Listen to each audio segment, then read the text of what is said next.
Xin Guan Bing Du Yi Qing Zui Xin Xiao Shi. Veering from grim warnings to baseless assurances in a single news conference, President Trump on Saturday predicted a surging death toll in what may be the toughest week of the coronavirus pandemic before also dispensing unproven medical advice. He suggested again that Americans might be able to congregate for Easter Sunday services. There will be a lot of death, Mr. Trump said at the White House, where he and other American officials depicted some parts of the United States as climbing toward the peaks of their crises, while warning that new hot spots were emerging in Pennsylvania, Colorado and Washington, D.C. At one point Mr. Trump, who initially set Easter Sunday as a target date for reopening the country before backing off, said that the holiday would be a particularly sad day for Americans prohibited from gathering in large numbers. He said he would again like to consider relaxing social distancing rules for Easter services and that he had told advisors, maybe we could allow special for churches, gatherings that were possibly outside with great separation. It's something we should talk about, he added, but he did not announce any changes to existing federal recommendations. But somebody did say that, well then you're sort of opening it up to that little, do we want to take a chance on doing that when we've been doing so well? More than 8,000 people have died so far in the United States, but the White House has said its projections show that at least 100,000 people could die because of the virus. The next 2 weeks are extraordinarily important, said Dr. Deborah Birx, the White House's coronavirus response coordinator. This is the moment to not be going to the grocery store, not going to the pharmacy, but doing everything you can to keep your family and your friends safe, and that means everybody doing the 6 feet distancing, washing their hands.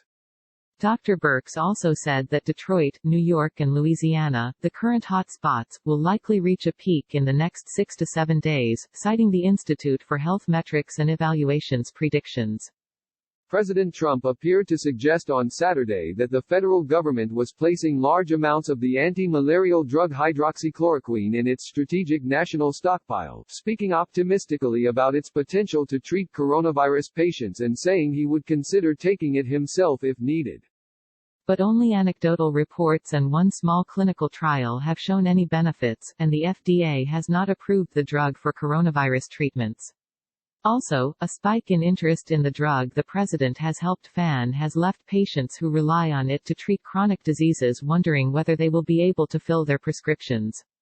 We're going to be distributing it through the Strategic National Stockpile, Mr. Trump said at a White House news conference, adding, we have millions and millions of doses of it. The U.S. Department of Health and Human Services received 30 million doses of hydroxychloroquine sulfate last month from Sandoz, a division of Novartis, a pharmaceutical company based in Switzerland, for use in clinical trials and potentially treating coronavirus patients. Previous reports from China and France that hydroxychloroquine seemed to help patients, along with enthusiastic comments from Mr. Trump, have created a buzz around the drug and the closely related chloroquine, which have been used for decades to treat autoimmune diseases like lupus and rheumatoid arthritis. The subsequent surge in demand has led to hoarding and shortages. As India's coronavirus cases rose past 3,000 and the authorities fanned out to find more infected people who had attended a packed religious gathering in the capital, Prime Minister Narendra Modi called for a 9-minute lights-out vigil for Sunday night. Many dismissed it as a publicity stunt. Mr. Modi has asked India's 1.3 billion people, who are under the world's largest lockdown, to turn off the electricity and light a lamp, brighten everyone else's path. He presented this as an enormous solidarity exercise that will bring our nation closer and strengthen the battle against COVID-19. While many Indian TV channels and corporations cheered the Prime Minister on, opposition politicians dismissed his call as a gimmick. There is so much more the nation was expecting, said Shashi Tharoor, a top politician from the Indian National Congress, the leading opposition party. Mr. Modi has not dealt with the lack of personal protective equipment, of kits for rapid testing. Even doctors are complaining that they cannot do their work, Mr. Tharoor said. All this was symbolism, he added. It was like preparing a giant photo op for the nation. Photo ops will not solve the problems created by the coronavirus. Many health experts say they believe that India has far more cases than reported. The percentage of people being tested is much lower than in many other countries. The authorities have zeroed in on an Islamic seminary in Delhi that held a large gathering in March where many attendees then dispersed nationwide and later became sick from the virus. More than 1,000 cases across India, nearly a third of the official total, have now been traced to that one gathering, health officials said on Sunday. Residents from the ICU at the Brooklyn Hospital Center presented their cases to the attending physicians last week, speaking in shorthand and at auctioneer-like speed. Admitted for acute hypoxic respiratory failure secondary to likely COVID-19. Admitted for acute hypoxic respiratory failure secondary to confirmed COVID-19. Admitted for acute hypoxic respiratory failure, high suspicion of COVID-19. Nearly every person lying in a bed in the new intensive care unit, just as in the main one, was breathing with the help of a mechanical ventilator. There were patients in their 80s and in their 30s. Patients whose asthma and diabetes helped explain their serious illness. And patients who seemed to have no risk factors at all. Patients from nursing homes. Patients who had no homes. Pregnant women, some of whom would not be conscious when their babies were delivered to increase their odds of surviving to raise their children. This was the week that the coronavirus crisis pummeled hospitals throughout New York City, where deaths reached more than 2,000, as the governor warned that vital equipment and supplies would run short in just a few days, as the mayor pleaded for more doctors and as hospital officials and political leaders alike acknowledged that the situation would get even worse. At the Brooklyn Hospital Center, a medium-size independent community hospital, that toll was evident. Deaths attributed to the virus more than quintupled from the previous week. The number of inpatients confirmed to have COVID-19, the disease caused by the virus, grew from 15 to 105, with 48 more awaiting results. Hospital leaders estimated that about a third of doctors and nurses were out sick. The hospital temporarily ran out of protective plastic gowns, of the main sedative for patients on ventilators, of a key blood pressure medication.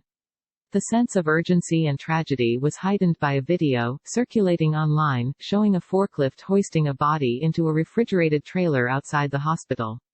Some nurses cared for 5 critically ill patients at a time, when the norm there was just 2. The array of doctors, nurses, pharmacists and respiratory therapists who were accustomed to working in the ICU needed reinforcements, so a podiatrist and 2 of her resident trainees, a neurosurgery physician assistant, surgery residents and a nurse anesthetist joined in to help.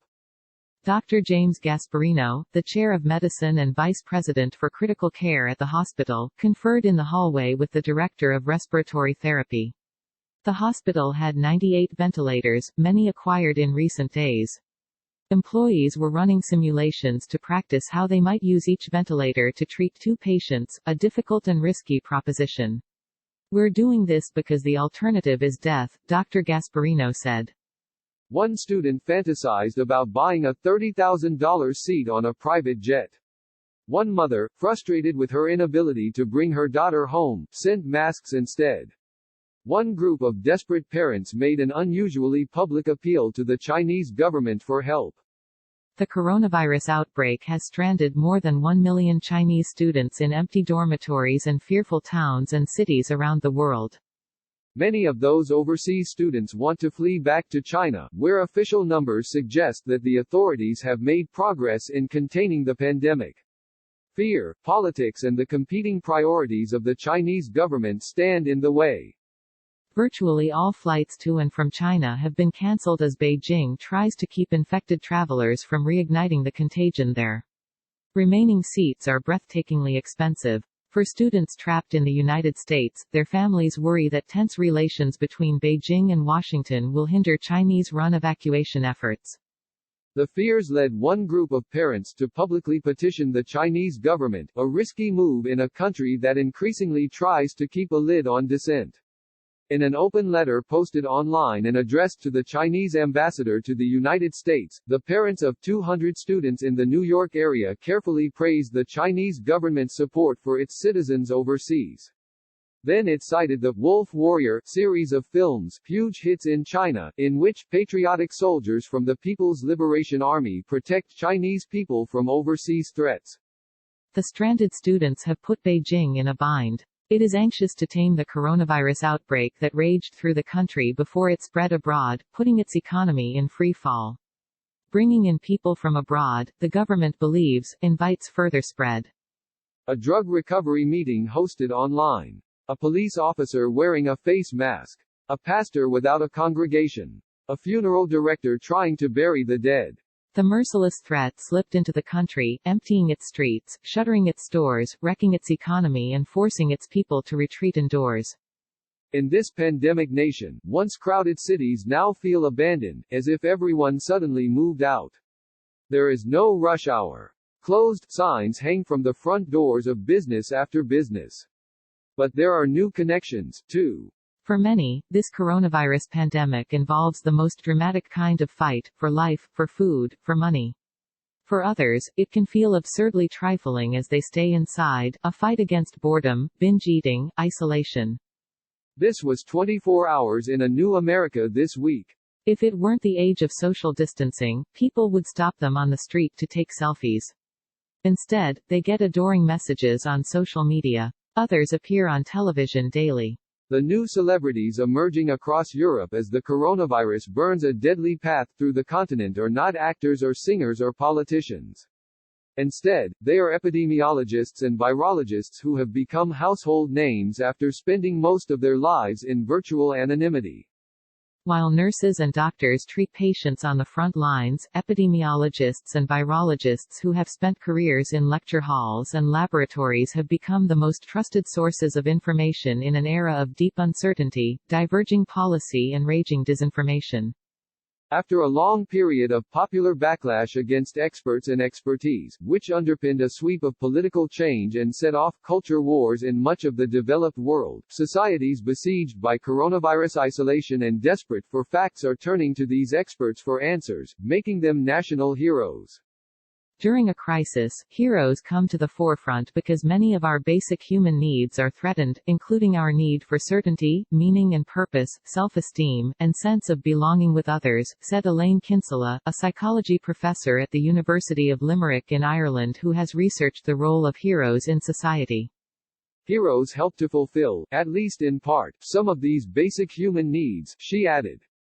The scientist heroes emerging from the coronavirus crisis rarely have the obvious charisma of political leaders, but they show deep expertise and, sometimes, compassion. In Italy, a nation ravaged by the virus more than any other in the world so far, Dr. Massimo Galli, the director of the Infectious Diseases Department at Luigi Sacco University Hospital in Milan, swapped his lab coat for a suit and accepted he would be overexposed in the media in order to set things straight, he told one talk show. In Greece, which has so far been spared a major outbreak, everyone tunes in when Professor Sotirios Theodros, a slender-framed, gray-haired man, addresses the nation every day at 6 p.m. His delivery is flat, and he relies heavily on his notes as he updates the country on the latest figures of those confirmed sick, hospitalized or deceased. Occasionally, he offers practical advice, like a solution of 4 teaspoons of bleach per liter of water can be sprayed on surfaces for disinfection. Reporting was contributed by Jeffrey Gettleman, Martina Steves-Gridneff, Michael Crowley, Denise Grady, Sherry Fink, Alexandra Stevenson and Tiffany May.